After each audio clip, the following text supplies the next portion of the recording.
right, let's see if this works by adding Michelle.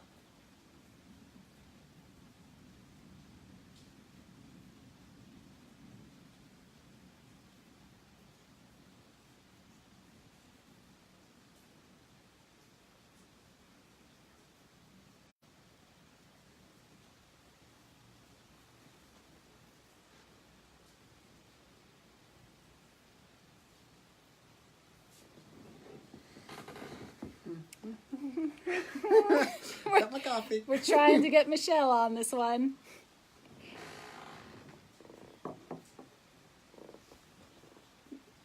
Michelle's going to be joining us in a moment. Hold on. Andrew's with us. Good morning. Michelle will be with us in a moment. I'm just going to leave this right here and see if she pops on. She says she's here and she's trying. Okay. Tap to invite a viewer. Okay. Hi. Hi, everybody. We're waiting for Michelle. Yes.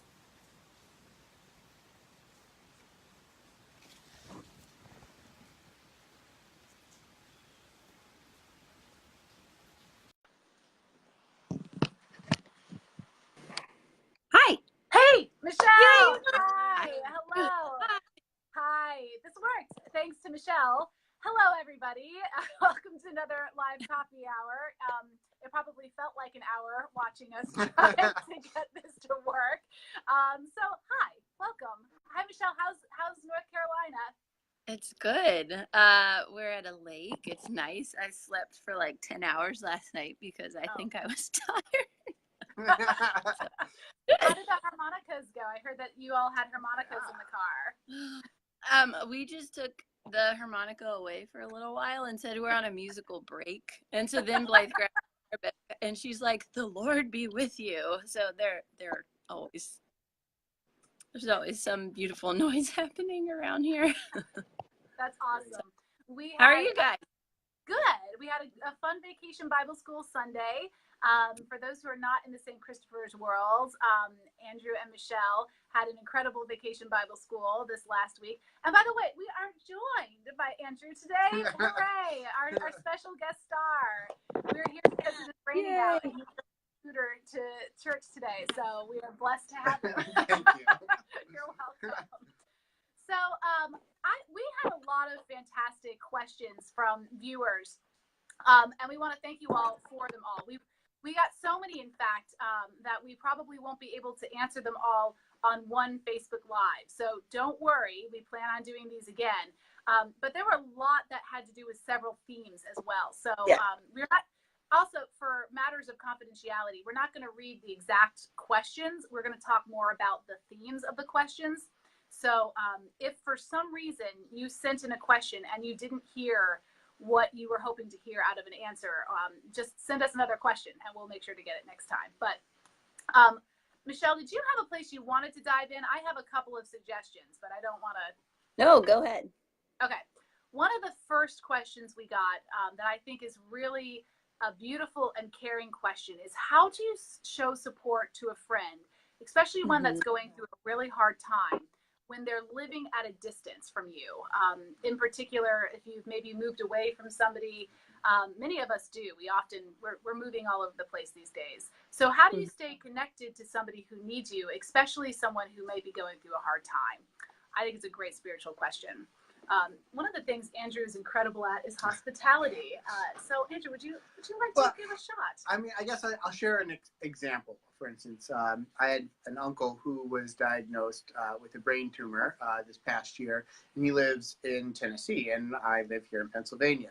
And I'm from the Midwest, and so I just really wanted to bring them a casserole. Yes. And let them know that I cared. They didn't have to worry about food and other things, that we were going to provide things for them and be there to support them and everything. And so not being able to drop by with a casserole, I was, however, able to find a casserole company. So, I mean, like, the internet is an amazing thing. So, like, a little Google work, and sometimes you're able to find just something that will meet the needs of the people that you're working with. And he was going up into a special diet. So I was able to work with the company that, a small catering company is what it is, but they prepare prepared meals for delivery to homes and other things. And they delivered them right to my aunt and uncle for me, which is a great way for me to send occasionally, just I'm still thinking about you. Here's something I want to feed you and help you feel comfortable in all of this, even in the midst of this difficult time. Yeah. So I think that that's something like that. I mean, couldn't find a Jello mold making company yet. I'm still working on that. Jello mold. I love you. You know this because of my Jello mold. That's right. I think what I love about that is it's just, that's what community does, is we feed one another. And I think I once had a friend say, the reason I go to church is because my yoga instructor is not going to bring me a casserole when my mom dies. You know, like that is the bringing of food and love is a huge one. So you found a really great way to do that. I like that. Michelle, were you about to say something? Well, I was going to say, so I was thinking about the 2 books that we just read for the Hive, and thinking about like personal experiences with this too. But so the first book we read was from my friend Kate, who has cancer, and she talks a lot about how she's been cared for best and sometimes from afar. And, you know, the first thing she says is, bring me food, bring me treats, bring me things that are not related to my cancer at all, and remembers who I am as a person. So she said, you know, like things like figuring out what someone likes and sending them a care package. There's so many things that you can do from afar, or sending little notes, sending funny things, you know, sending emails. But one thing that she recommends in the back of her book is figuring out what your gift is and living into it. So like Andrew is really good at cooking and hospitality. So that makes sense that he would try to find a way to send his uncle a casserole, but maybe that's not your gift. And so figure out what it is and live into it. But Hillary is really good at, so one of the ways that I feel like Hillary cared for me best once was, she was not afar, but I took this really big exam at St. Christopher's. My family was gone. There was a snowstorm. It was just like me and a big empty library hammering out this test. And she made me this little care package of things. But one of the things she did was bought me a coloring book that was bee themed, because Hillary loves bees. So actually, I still haven't finished coloring it. I brought it to the lake because my girls love it so much. But like, you know, and so I see that and I think of, oh, this is someone who cares for me, because this is something important to her. Yeah, I don't know, those kind of things. But I think too, just being able to talk to someone and just listen, and not feel like when you talk to them about their sickness that's don't forget that their sickness isn't who they are. That's not all they are. So when you call, you know, call as a friend, email as a friend, find out how they as a person are doing, not just how is your cancer. You know, they want to remember that that's not all of who they are. Yep. You know, I love that. And what I also think is important is as the friend from afar, you actually have a unique spot in their life that other people can't have. So you may feel like, oh, I'm too far away to make a difference. Actually, sometimes being the person removed gives you the space to say, hey, let me tell you about something that has nothing to do with your treatments, nothing to do with, let's say your friend is moving, you know, it's just random stuff from afar. And that actually can be incredibly refreshing to have. So you use that space to actually give a gift. I also really think the idea of a handwritten letter, I know it sounds old fashioned, but I think it's huge. You might even put like a little tea bag in the letter and share a cup of tea with your friend whenever she gets the letter, that sort of thing. The other piece of advice I give to people, and I use myself when I'm caring for somebody from afar, is I never put the onus on the other person to reciprocate. So if I write a letter, and I put this in the letter, they never need to write back, you know, especially not like a thank you note, which is maybe the hardest thing to do in a moment of hardship. Or you know, say, hey, did you get that package I sent you? Don't worry about it. They got it. Unless you sent them a diamond crusted tiara, which you, I guess, should have done by courier service. I don't know how that's done. But, you know, like, don't worry. They got the package. you might even just call and watch a movie with them on FaceTime, Yeah. like it's the simple stuff that they're missing about you. So. And I'd say another thing about caring for people from a distance, and it can be a little bit odd, but I think it's just, again, stepping out there a little bit in faith and doing the odd thing, and which is what caring is all about, is praying with somebody over the phone or on, video chat or something, just, and it doesn't have to be long. It doesn't have to be just, just that thanking God for them and for your friendship and asking God's blessing on both of you. I think that's a really important thing, and it's really a beautiful practice to have with somebody who you're trying to care for. Yeah. You could be doing the daily office prayers with them, knowing that you're doing it at the same time. I have a practice for when I have a friend who is sometimes very sick at different times. And when she goes through those times, I dedicate my yoga practice to her so that it's like an active prayer every time I step on my mat. So holding them up in prayer, those small things really, really matter to a person. So, and I think one final thing that's just a really practical way of supporting is like gift cards for. So I know when people have a particular sickness, when they're in and out of the hospital a lot, because I work with families who've kind of been there, and one of the things that's so expensive is parking in hospitals, and those are the little things people forget about. And I also think that sometimes, like when sickness is new, there's an overwhelming amount of support, but when sickness goes on after 6 months, all the support drops off. So if you're the friend who doesn't forget, that really means a lot. Yes, and I think as the person who's far away, you have more space because you're not in it every day, so you have the energy to be that person who's the longevity person. So you may not be able to be there every second for the little stuff, but you can put on your calendar once a week I send a little note. Once a month I send a little note. You can be the longevity person because you have space to have energy for them, which is difficult. Okay. All right, those were some good suggestions. Thank you both. Thank you both. Another big question we had, which I think is entirely needed as far as the discussion goes, is how to have boundaries. How do you set boundaries, especially with people in your life who may be toxic, or even people who you love a lot, but you just need to have a boundary because they might be taking too much of your time? Or how do you do this with work? How does a healthy person set boundaries? So you two, any thoughts off the top of your head? Well, I think so. One of the best gifts that my mother-in-law gave to me when I was preparing for my marriage was she and I talked about boundaries. I mean, she was the one who, it's always been important to her because I think that there weren't boundaries with her in-laws. And so she's always really mindful of that. So when we got married, she gave me a book on boundaries. I probably wouldn't recommend the book because it was, there were some good takeaways from it, but there were some other things, not so much. But she and I constantly have those talks. And that was a really big gift to me where she said, look, like you need boundaries and I do too, and let's set them up. So for me, like in a healthy relationship, that's important. But then when you look at a relationship that's not healthy, it's really needed too. And I think that that's when it gets really hard is when you need to make boundaries, but the other person doesn't see that they're necessary.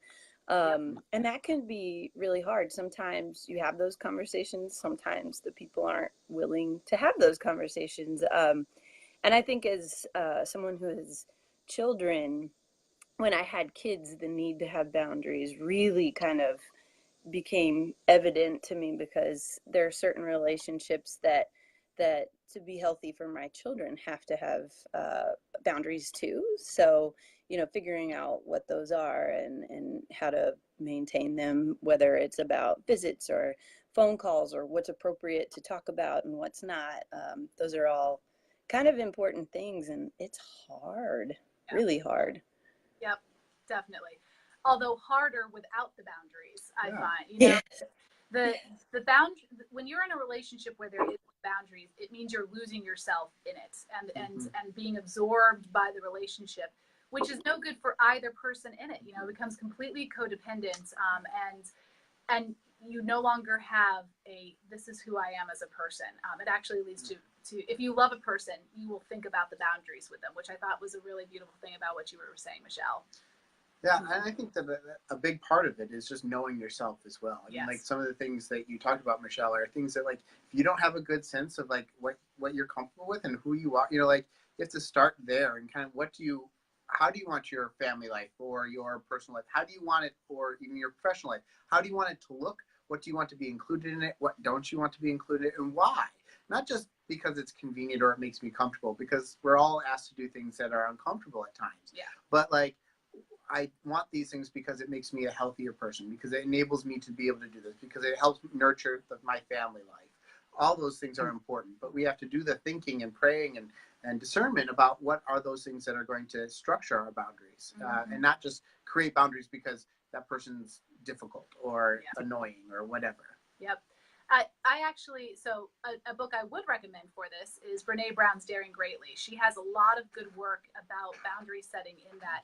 And then the sequel to it, Rising Strong, has a little bit more too. So if you're looking for practical tips on this, and what she says is you can't actually love a person without having healthy boundaries fully, because eventually you will give into resentment, which can happen when you don't have a boundary. You will give into the exhaustion of living another person's life instead of your own life. And so she really says if you actually love a person, you'll do this hard work. And a lot of it goes back to what Andrew was saying. What do you need as a person in order to be a more loving person? And some of that means that you're attuned to how much energy you can give out before you crash, and then stop well before that.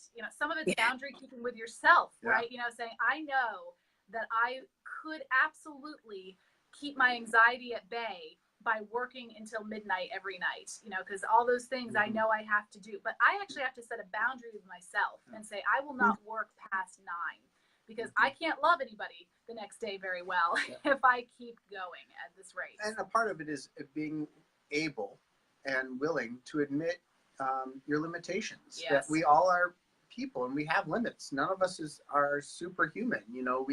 We can only do so much, and being able to acknowledge that is difficult and humbling. But it's that humility that is so important, I think, as part of this. So how do you set a boundary? Like, let's get practical with it in your own lives. How have you done that? Asking for a friend. Can I say, so one thing that in observing boundary setting that I really admire about you two when we're talking about boundaries and relationships and work is, as ministers, you two are people who are always at working and always on, but I've noticed how you really respect your familial boundaries at church, whereas you could drag your spouse and your kid into ministry all the time because the church, as great as it is, will suck you dry and it'll suck your family dry. And I think that the two of you are really good at saying, like, this is my work life and this is my family and they're a part of this too, but they don't have to be. Like, they can go home. And I think that that's really important, for anybody when it comes to work life and church life and things like that. But I think you have to figure out too, like, what's important to you, like you said, and find something and stick to it. Like, it's harder now, but my husband and I used to kind of maintain that Friday night was our thing and no one else was going to take that from us. Like, we weren't going to go do a work event. We weren't going to go do whatever. And we've had to get more creative with that as our family grows, but we found the thing and we've stuck to it. And, family dinner, that's important. And so that's a time where we're together and we make that happen. And so those are little things, but anyway, yeah. I think it's a big thing. You're good at that too, Michelle. I've watched you say, like, we have to go home now because everybody's going to have a meltdown if we don't. Like, and that's beautiful. So, well, and I think a part of that is just like, just respecting the limit. I mean, like, if you want to be able to have boundaries in your life, you have to be willing to not impose overstretch and go into other people's life. In terms of, like, I think about my husband, Dave, like, I can't make him do things. I mean, I can, but it doesn't always work out. It doesn't work out so well in the long run. But, so I have to respect the boundary that we have as well. And so, like, if you're not respecting boundaries, you can't set healthy boundaries. Yeah, it's really true. So like you have to be able to model that, I think, as well. You know, like that you are respecting the boundaries of other people as well. Yeah. And that they have needs and they have limits and they have all of those things.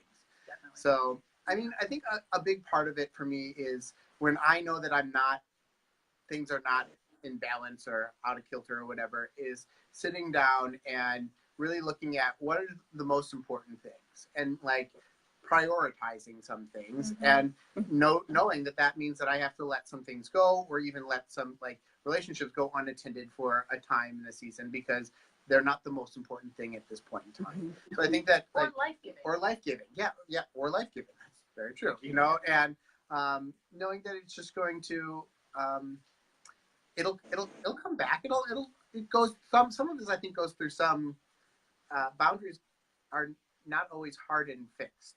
You're not putting up walls. No. It's, you know, boundary can be very fluid. Yeah. And so here's some advice on how to do that. Like we've both, like everybody here has said, start with what you need. You ask yourself that question, and it's not a selfish question if you're asking it out of how will I love a person better? Am I getting enough rest? Am I getting enough space to actually think of my own stuff instead of just another person's stuff? So start by asking yourself, what do you need? And it's a practice of humility, Absolutely. Which is a Christian virtue, something Absolutely. that we're all supposed to look for and try to grow in. You Yes, know? to say, I can't do this I all. can't do this all. Yeah, that's step number one. It's also good in that step number one to ask yourself, am I an introvert or an extrovert? Like, is this person taking, if I'm an introvert, let's say, is this person taking situation taking so much of my time that I don't have anything for anybody else? That's another question. So ask that first. The second thing is ask what the person needs, because it may be that you are giving them more than they need and they might be taking more as well. I think in particular of a situation I was in where I was giving a person so much of my time, so much of my energy, and it was only fueling them on more to do their destructive behavior because it was very codependent. It wasn't until a therapist pointed out to me, you've got to give this person space to make their own mistakes, or you're actually doing them a disservice because they will never actually make the mistake they need to make to learn. So ask, what do they really need? Do they need you to come in and fix all of their problems? Do they need you to maybe take care of yourself a little bit? Your need might be their need too. And then finally, once you've asked those major questions, start to put into place what the plan of action will be. If you think they need an hour of your day every day and you're happy to give it to them, then you can set that in place. But set yourself a timer. If you think that they need to talk to you after 12 midnight and that's not good for you, you have to say to them at some point, you know what, for my own health, I've just noticed that when I stay past midnight, it's not working out. So we need to talk before. Whatever it is, that boundary will help. And if they are a person who is in a healthy place, they will hear that just fine. If they're not, you may need to say it more than once, but it will strengthen the relationship in the long run.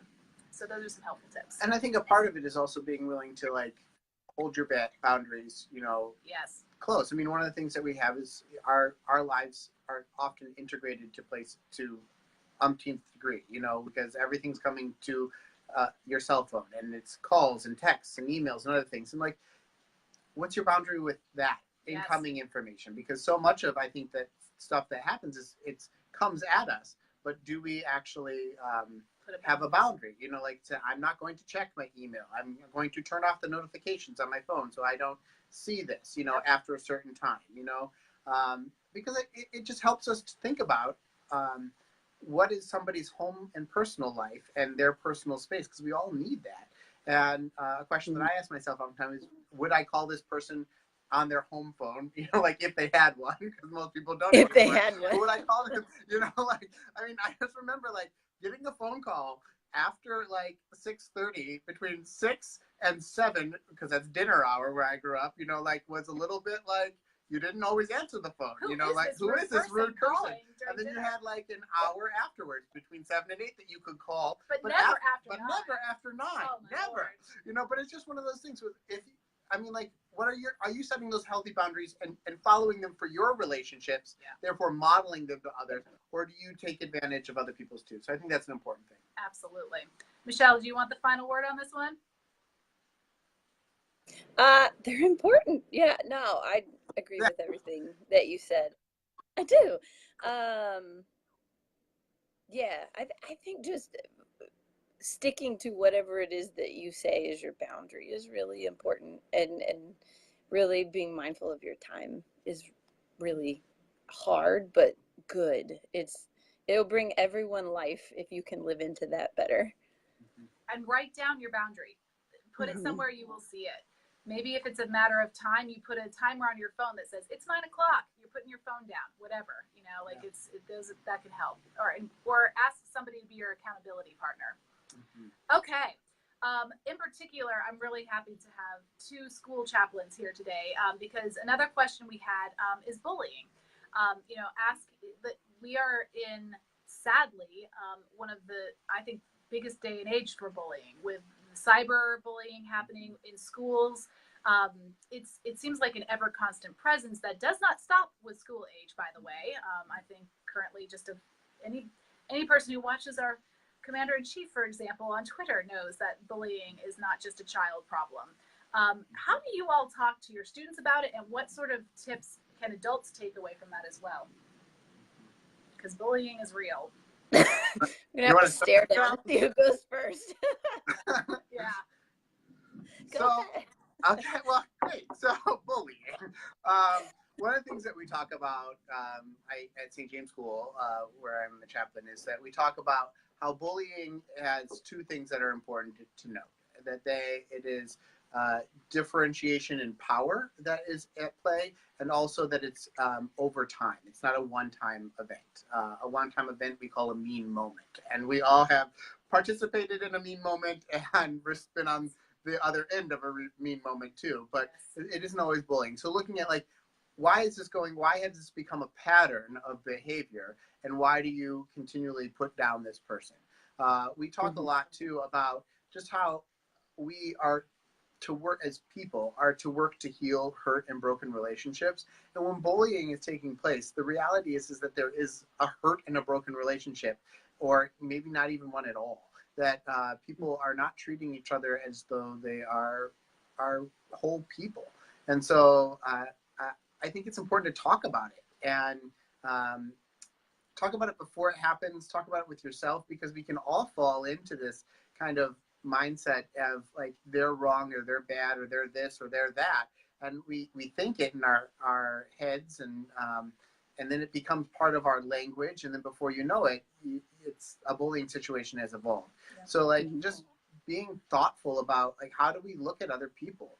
Are we treating them as though they are worthy of our respect, and they have full human dignity, or are we trying to rob something of them of that? And kids at school, I mean, middle schoolers, they can have these discussions, they know it, and they can look at it. And again, they're going to fall in and out of it. I mean, bullying is a sin. If you want to go there, I mean, it's something that we need to repent of. Say, I'm sorry for doing this. And though acknowledge and know that we're going to have to continue to do that. You know, that it's a cycle that we continue to have to work on in our own lives, and helping to coach kids in how to do that, and even adults, you know, how to do that. Because I think one of the things that it becomes easy when you can bully somebody and you never have to look them in the face. Yeah. You never have to be in their presence. Yeah.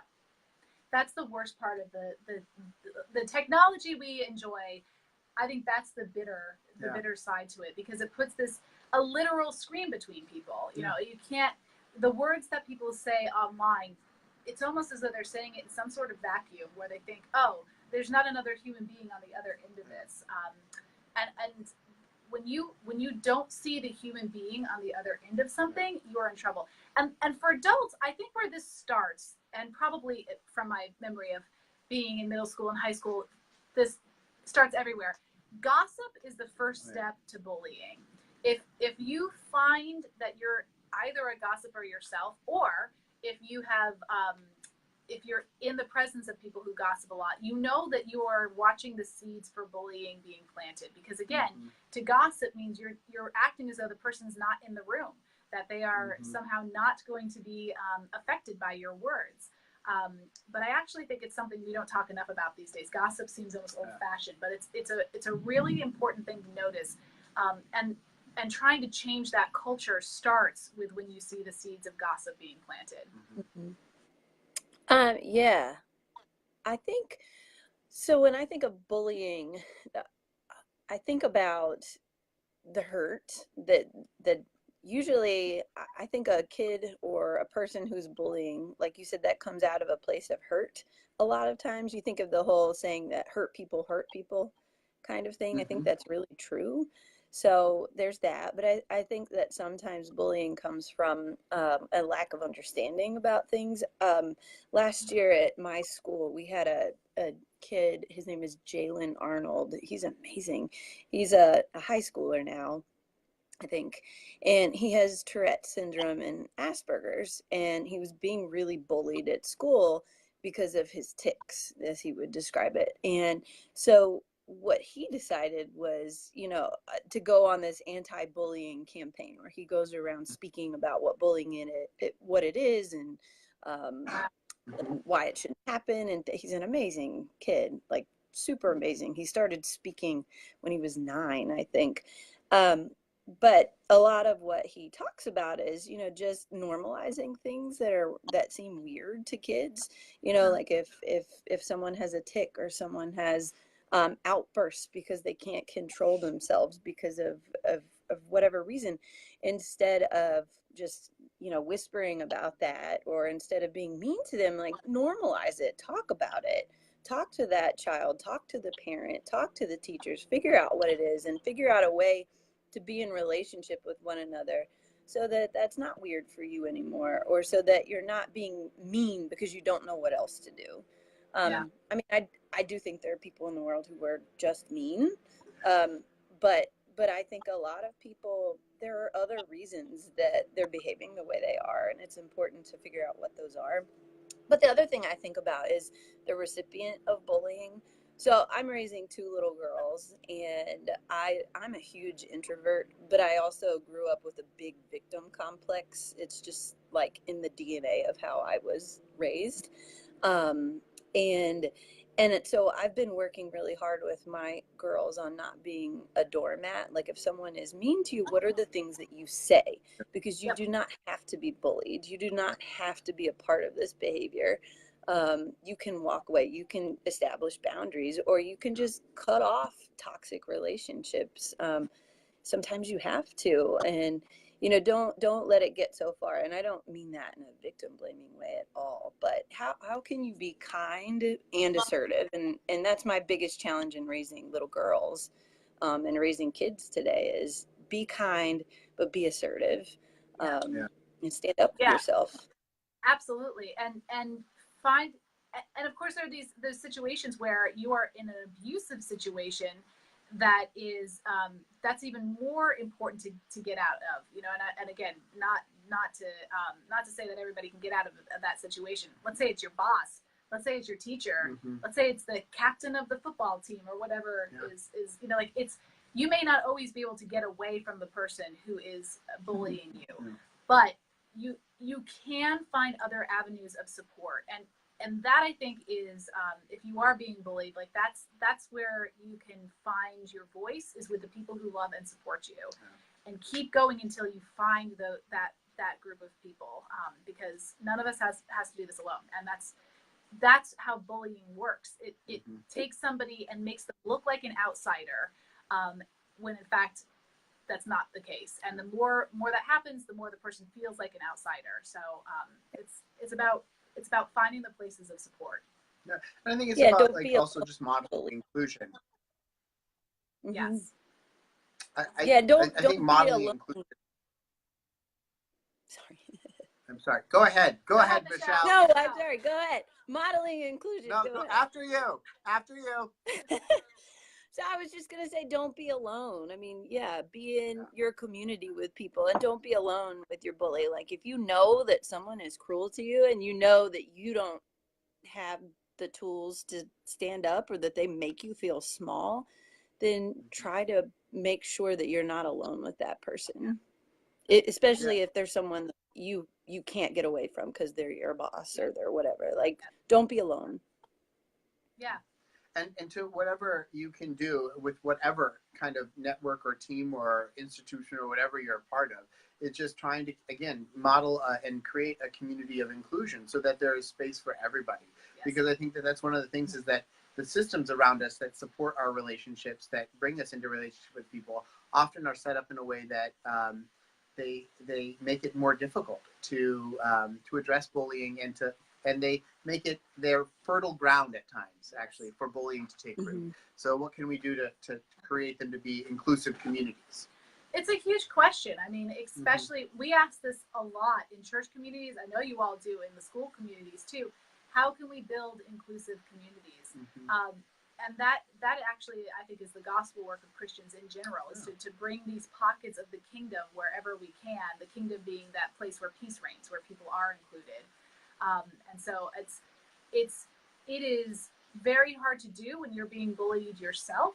So if we aren't out there helping to make safe places, then the church unwittingly becomes a part of that. I mean, because if you ain't no bully like a church bully, that can be some of the hardest, because it's tied up in who you think the community of God is. So we need to make sure we're building these places. Yeah, and it's important that we as churches and as communities of faith and other things, that we are honest when we see it at play in our midst, and that we talk about it. Again, we're great at also brushing things under the rug, or those magic church doors that make everything just fine and dandy when you walk through them, even though it's not, and putting on a good show. But are we really willing to talk about that in our community? Not everybody's welcome.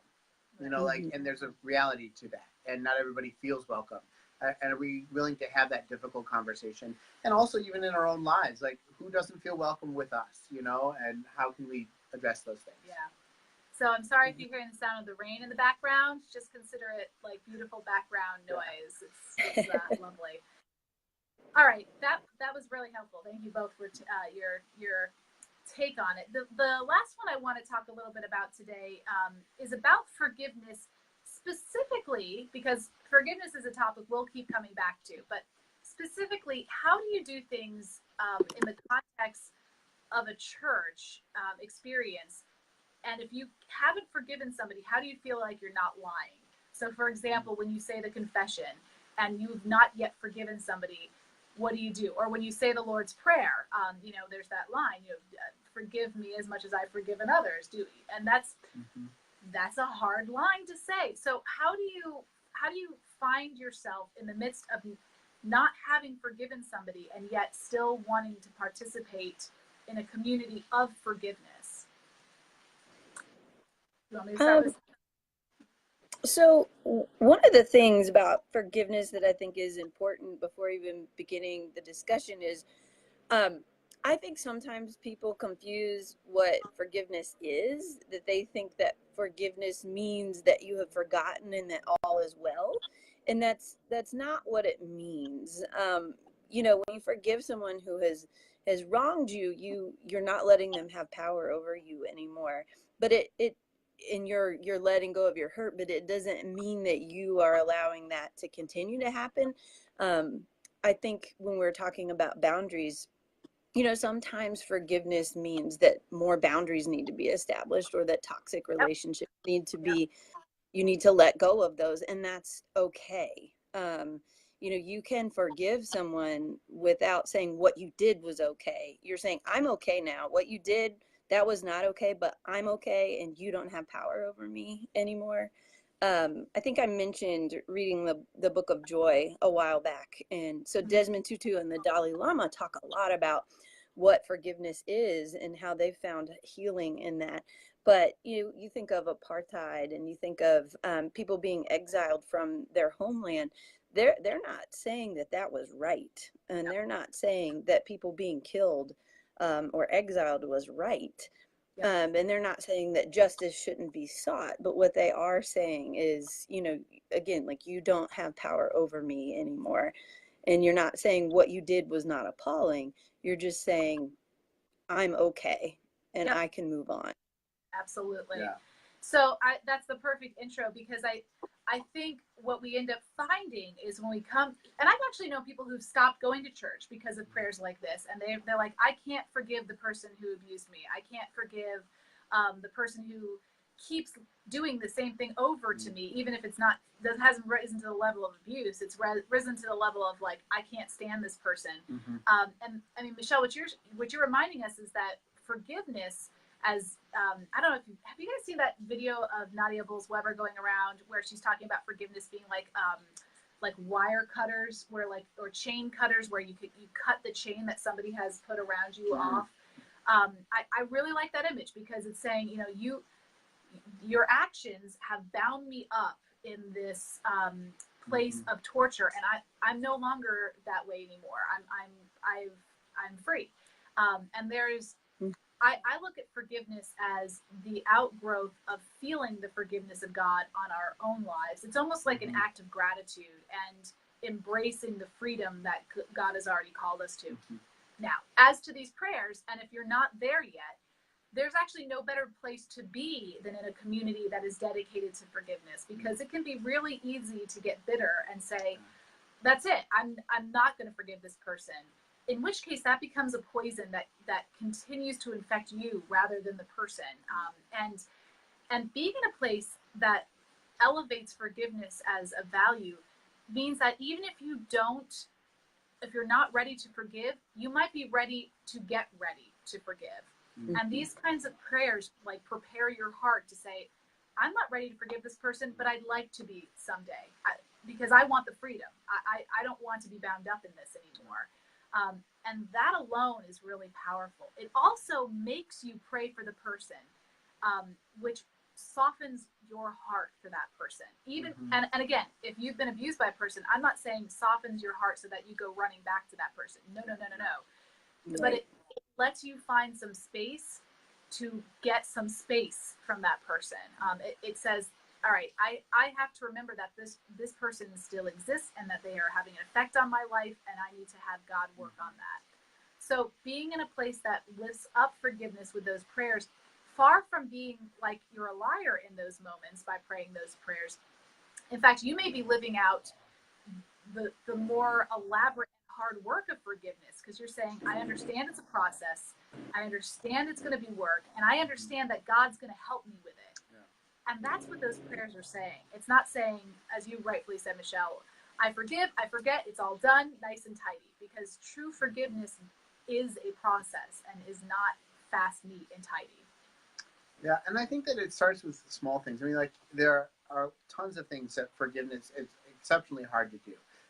But like in so many of the small things that we do, that we kind of hold grudges even in the small things that happen. You know, like somebody ticks us off, you know, like, and we just are upset with them and we try to write them off. And instead of sometimes, again, seeing that we do a similar thing, perhaps, you know, to other people. So if we, one of the things that I love about the Lord's Prayer is when it says, you know, forgive us as we forgive others, is that there's this kind of moment for myself, at least, that I'm like, yeah, I need the same thing that I'm asking, I'm trying to give to somebody else. Yeah. That I need that as well. And so I think that that's an important piece of it, is just seeing the shared humanity that we have. Again, there are definitely things that are like abuse and other things that are way bigger than that. But this is just kind of like that baseline. And it becomes something that we can reflect on and think about and like have a shared identity in. Is that we are people who, you know, like it says in the prayer book that during the burial rite, that we are all sinners of God's own redeeming. You know, that we all need forgiveness at times, and that we're going to share in this together. Yeah, and you said something that's so true, Andrew. I mean, the idea that at times, other than those major traumatic abuse things, that often what we need to forgive in someone else is what we need to forgive in ourselves, big time. Like when you find yourself in those prayers thinking, I can't forgive so-and-so because this person annoys me in this way, you might ask yourself, is that the thing that I do that I'm most annoyed with myself about? And do I need forgiveness from that?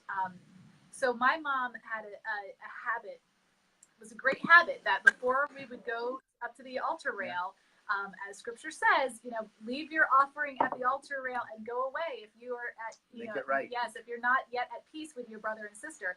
she would take that literally, and she would say, you know, that argument that you're having with your sister in the pew about who gets more Cheerios than the other person, like you have to like make up before you go have communion. Now that's a small little thing, but the principle has lasted me through my lifetime. When there is something I could forgive, but maybe I'm holding on to, those prayers call me to task and say, okay, are you now ready to forgive? Maybe you're not yet, but if you are, you actually have to go and ask for forgiveness yourself and do the hard work of forgiveness so that people can be fed spiritually. And that is a principle that I find I'm reminded of every time I do those prayers, even if I'm not yet there, forgiveness wise. Yeah. And I guess it's like any muscle or any kind of thing that you do, practice. It takes, you know, it takes routine and practice and to strengthen this ability so that when something big happens to us, that it's not that it makes forgiveness any easier, but we have some skills and some knowledge and some experience that can guide us a little bit more than if we're just winging it for the first time, you know. I think that's an important thing. The other thing that I think is really important is modeling how to ask for forgiveness. And how to, you know, like say it. Like one of my big pet peeves is actually saying you're sorry. And it's one of those pet peeves that I have because sorry is an emotion. And I'm like, I'm glad you feel sorry. You know, like you should feel sorry. You know, but like that's appropriate. That's appropriate. But to really say that I apologize, what I did was wrong. Like I think that's something that we're asked to do in confession, and something that I think that we should be doing in our own relationships is not just saying that we're sorry, but really saying what I did was wrong. I apologize. You know, like I do feel sorry. I feel guilty. I feel all sorts of things. You know, but I what I did was wrong. I want to acknowledge that. Which is huge, especially in relation to a question like this, because it's not often that we get true apologies from people, especially when there's a pattern of it. What we normally get is, I'm sorry you feel that way, which is even worse. Oh, yes, that's even worse. And so it can be very difficult to forgive a person who's never apologized. Sometimes near impossible. But that's the work of forgiveness, to say, I may never get an apology from this person, or they may say they're sorry and do it again. Or, and this is particularly hard, when a person has already died and you're not getting an apology from that person, but you need to forgive them to move on. Where that hard work really starts happening, when you say, I'm not ready to forgive, but I'm ready to be ready to forgive. And that's what coming to church can help with. It can put you in a community that supports that type of journey. I agree. That was a good discussion. I think like you said, naming it outside of your own brain is important too, like naming whatever it is that needs forgiveness, because I just think you've talked about this a little bit, Hillary, just the power of vocalizing things and the power of naming things, you know, but taking it outside of yourself and letting it be heard, putting it out there, finding someone to talk to. Because I think when you hear it, sometimes you might see what you need a little bit more, or even to hear it makes it just a little easier to forgive. So there's that. And then there was something else I was thinking of that I just totally lost. But well, to your point, Michelle, like I can't tell you how many confessions I've heard where people are actually confessing other people's sins that have hurt them, but they haven't been able to let go of them. And that's the power of forgiveness. It's you are no longer going to be perpetrating the same shame and guilt that somebody put on you, right? You know, like that's at a certain point, if we don't forgive, we are actually picking up that other person's mess and carrying it for them, to the point where it feels like something we need to confess. So forgiveness is freedom. Forgiveness is freedom. This week we talked about with Vacation Bible School. Our theme was Peace Lab. We talked about peacemakers with the kids and what peacemakers do. And I think, you know, forgiveness and peace go together a lot. And one of the things that we talked about is peacemakers look for good ways to solve problems, but peacemakers ask for help. I mean, sometimes you just can't forgive on your own. Some things are just too big. You need And they may not seem big to other people, or you may feel like it's not big at all, but if it's big to you, it's big, and you may Absolutely. need help with that. Well, I think this goes to that whole, what we've mentioned a couple of times, just about relationships. Yeah. And like, if you're building a relationship, you should be able to have an honest discussion about like, I feel some kind of way because Yeah. you did X, Y, or Z, like, and then to be able to like, sometimes people don't even notice that or know that had an impact on you or that whatever, like, but just putting it out there as well in a relationship. And like, I just want you to know that I'm working on forgiving you. I might not have forgiven you yet, but I'm working on it, like, but I want you to know that had an impact on me, and it's shading the rest of our interactions for now, like, and because it does, those things do. And so I think it's important to have an honest discussion with people, because oftentimes people can help us understand where something came from or whatever, and then we can be able to find a way forward together. Yeah, that's so true. Because I think forgiveness it's a two-way thing. I mean, we ask God for forgiveness, and God gives us forgiveness, and there's a dialogue that happens there, and God gives grace so that we can be changed and transformed and all of that. Well, the same is true when we do it with other people, is that we need to seek forgiveness from them. They need to seek forgiveness from us. We need to give it. We need to work together to give just, why did it hurt? Why was it, like, have that dialogue that helps to change who we are. When we just go and we say, like, you hurt my feelings. Well, I'm sorry. Okay. Like, we haven't changed anything, like, but being able to really have like, this is what made me upset. This is what hurt me, is an important thing. And you can't have it with everybody. No, but the people who are closest to you, you should be trying to hopefully create that, I would think. Well, and for the people closest with you, yes. Yeah. Because that is really, really absolutely the perfect route for somebody who's also healthy mentally, spiritually, and yet there are those people in our lives who will never be able to have that engagement with. No. And forgiving them is difficult. Like I said, they might have mental illness, they might be dead, they they might be an abuser. That the reconciliation process doesn't become we're going to be strengthened together. We're going to be strengthened apart, and in doing so, actually create the real forgiveness that is liberating. Yeah, and again, I think that there's just like a practice that if you find people that you can have this relationship of reconciliation, love those people. That's right, love those people, because they make it so that you're able to do some of the forgiveness outside of those relationships. Otherwise, it's just too hard. Yeah, no, and forgiveness then becomes a boundary, like we talked about earlier. Forgiveness says, I love you enough to say that this wasn't right, and I love myself enough to know that this wasn't right, and we're going to move on from there. So these were some excellent questions.